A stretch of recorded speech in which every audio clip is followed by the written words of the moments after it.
आजकल आप मीडिया में देख रहे हैं, एक बाबा हैं, मध्य प्रदेश के छतरपुर जिले के गांव से आते हैं। आजकल चर्चा में है, सामने वाले व्यक्ति की बात जो हम मन की बात जानकर के एक पर्चे के ऊपर लिखने का काम करते हैं। अब आपके मन में सवाल होगा कि बाबा को कैसे पता चल जाता आज के साइंस के युग में कि कोई बंदा सामने है, वो कहां से आया है, क्या काम करता है, क्या तकलीफ है, बाबा वो मन की बात कैसे जान सकते हैं। दरअसल ये सिद्धियां होती हैं, वो शक्तियां होती है जिनके कारण बाबा वो मन की बात जानते हैं। उन्हीं शक्तियों के बारे में, उन्हीं सिद्धियों के बारे में बात करूंगा। अब ये बाबा जो है चर्चा में क्यों आया, दरअसल महाराष्ट्र का एक नागपुर पड़ता है, आपको पता है, जहां पर राष्ट्रीय स्वयंसेवक संघ का मुख्यालय, वहां पर वो कथा वाचन के लिए गए थे, कथा भी करने का काम करते हैं। वहां पर एक संस्था है जिसका नाम है अंधश्रद्धा निर्मूलन समिति। उसके एक नेता है या फिर उसके कोई संरक्षक है जिनका नाम है श्याम मानव।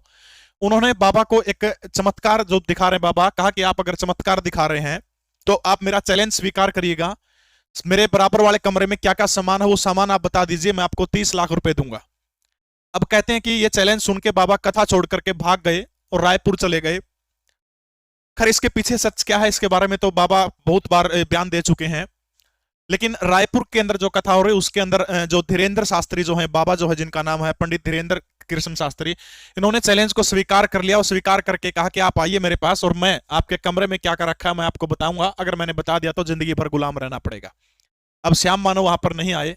अब आपके मन में सवाल होगा कि क्या बाबा ये बता देते कि साइड वाले कमरे में क्या रखा है। अगर आप मुझसे पूछें तो बिल्कुल आसान सी भाषा में कहूंगा, हाँ वो बता सकते थे। और ये बेहद आसान काम था उनके लिए, बेहद आसान काम है, चुटकियों में बता देते वो। कौन है बाबा? मध्य प्रदेश के छतरपुर जिले के गढ़ा एक गांव पड़ता है। 5 साल पहले इस गांव को कोई नहीं जानता था। इस 27 साल के नौजवान पंडित धीरेन्द्र कृष्ण शास्त्री ने पूरे विश्व के अंदर इस गढ़ा गांव को जनाने का काम किया है। 1996 के अंदर इसी गढ़ा गांव के अंदर जन्म हुआ था। खाने के एक वक्त की रोटी के लाले पड़ जाते थे। इनके दादा पंडित भगवान दास गर्ग, गर्ग है ये बनिया जिसको हम अपने उत्तर भारत में खासतौर पर बोलते हैं। इनके दादा पुजारी थे। 11 साल की उम्र से पंडित धीरेन्द्र कृष्ण शास्त्री जो है वो बालाजी भगवान जो है उनकी पूजा करने का काम करते हैं। उनके हाथ में भगवान हनुमान की गदा रहती है, उसको घुमाते हैं, घुमाने के बाद में चमत्कार करते हैं। लेकिन आपके मन में एक सवाल होगा कि क्या वास्तव में चमत्कार करते हैं? क्या वो एक अंधविश्वास फैलाते हैं? क्या कुछ शक्तियां हैं? उनका जवाब मैं उनको देने का काम आप लोगों को करूंगा। दरअसल रायपुर के अंदर नेशनल मीडिया के सामने, देश के बहुत सारे मीडिया चैनल थे, उनके सामने बाबा ने चैलेंज दिया कि श्याम मानव यहां पर आए, मैं आपका चैलेंज स्वीकार करता हूं। लेकिन वो नहीं आए। अब आपके मन में सवाल होगा कि वो क्या शक्तियां हैं, वो कौन सी शक्तियां हैं जो पंडित धीरेन्द्र कृष्ण गर्ग शास्त्री को आकर के बताने का काम करती हैं। उससे पहले धीरेन्द्र शास्त्री, क्योंकि वो खास तौर पर धर्म, जो हिंदू धर्म से जो लोग बिछुड़ के वापसी चले गए उनकी घर वापसी करवाने का काम करते हैं बड़े लेवल के ऊपर, इसलिए भी वो निशाने के ऊपर रहते हैं। कुछ फोटो है मैं आपको दिखाना चाहता हूं, ये उन्हीं की फोटो है। अब उन शक्तियों का जिक्र भी करूंगा। ये एक फोटो इनके फैन के द्वारा वायरल की गई कि ढोंग सिर्फ धीरेन्द्र शास्त्री करते, यहां तो गाड़ी को पोइम सुनाई जा रही है। ये कोई पादरी है, नई गाड़ी कोई बंदा लेके आया, उसके सामने प्रार्थना कर रहे हैं कि गाड़ी ठीक चले। ये कहते हैं कि क्या ये भी अंधविश्वास नहीं है? एक और तस्वीर दिखाता हूं जो बहुत वायरल हो रही है। ये पंडित धीरेन्द्र कृष्ण शास्त्री हैं, कोई ब्रिटिश महिला है, उनसे गले मिल रहे हैं। ये फोटो बहुत ज्यादा वायरल हो रही है कि देखिए किस तरह से गले मिलते हुए एक साधु को शोभा नहीं देता। अगर मेरा पर्सनल ओपिनियन आप इसके अंदर समझो तो साधु जो होता है, दिल से मिलने की भावना होती है। हम माँ से भी गले मिलते हैं, हम बहन से भी गले मिलते हैं, क्या वहां पर हम गलत हो जाते हैं? अब इसके मन की भावना, इनके मन की भावना क्या है उसको कौन समझ सकता है? इस तरह के फोटो लगा के वायरल करना क्या उचित नहीं है।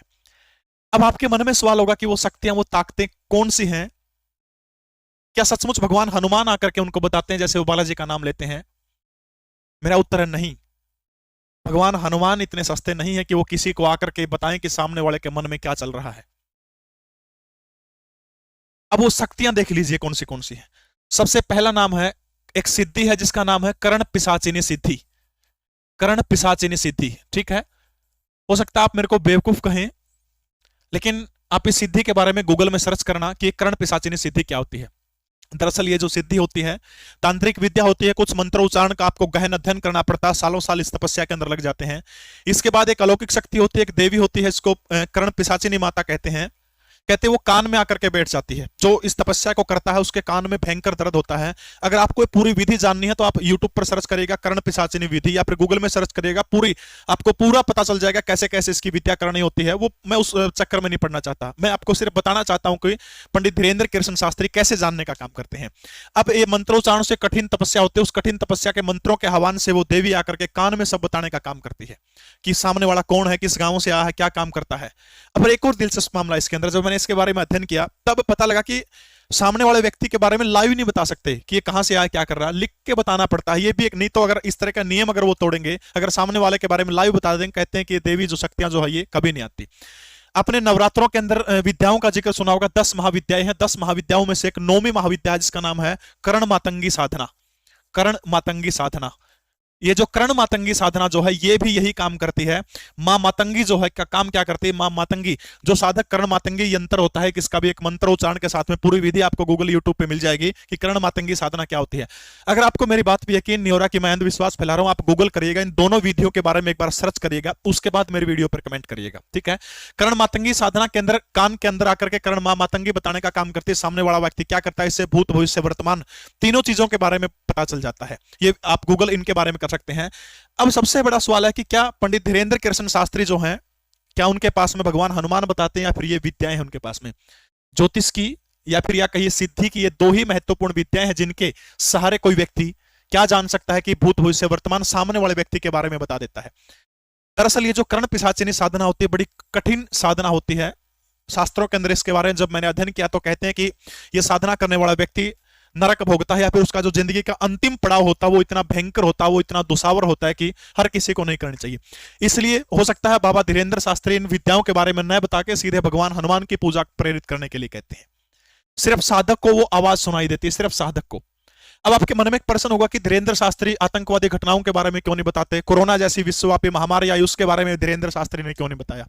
दरअसल ये जो विद्याएं होती है, चाहे मैं कर्ण पिशाचिनी की बात करूं, मां मातंगी साधना की बात करूं, ये कान में आकर के जो व्यक्ति सामने आता है, जो व्यक्ति का जिस व्यक्ति का चेहरा सामने होता है, आपने कई बार इनकी वीडियो आपने देखी होगी तो कई बार कहते हैं जरा जोर से ऊंचा बोलो। एक पंडोकर सरकार के बाबा हैं, मां तारा देवी दिव्य दरबार है, उड़ीसा में एक दिव्य दरबार, बहुत सारे दरबार आपको मिल जाएंगे, ठीक है।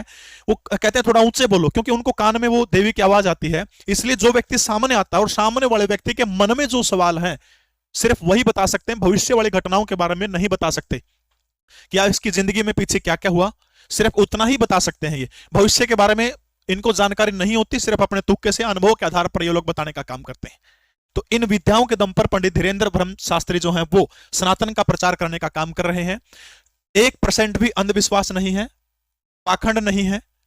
हाँ, पहले गूगल करिएगा इनके बारे में, हो सकता है आप नहीं मानेंगे क्योंकि ये सिद्धियां बड़ी कठिन सिद्धियां हैं, कोई भी व्यक्ति इनको प्राप्त कर सकता है। पर इनके नियम, आपको जो नियम है वो नियम आपको उनके फॉलो करने पड़ेंगे। पूरी विधि आप गूगल यूट्यूब में सर्च करेंगे, आपको उसकी पूरी की पूरी विधि मिल जाएगी। अगर आप भी करना चाहते हैं तो ये विधि कर सकते हैं। भूत भविष्य वर्तमान की जानकारी, भूत की जानकारी पूरी की पूरी आपको हो जाएगी। ये गारंटी बहुत सारे लोग लेते हैं, आपको यूट्यूब पे बहुत सारे लेक्चर इनके बारे में मिल जाएंगे।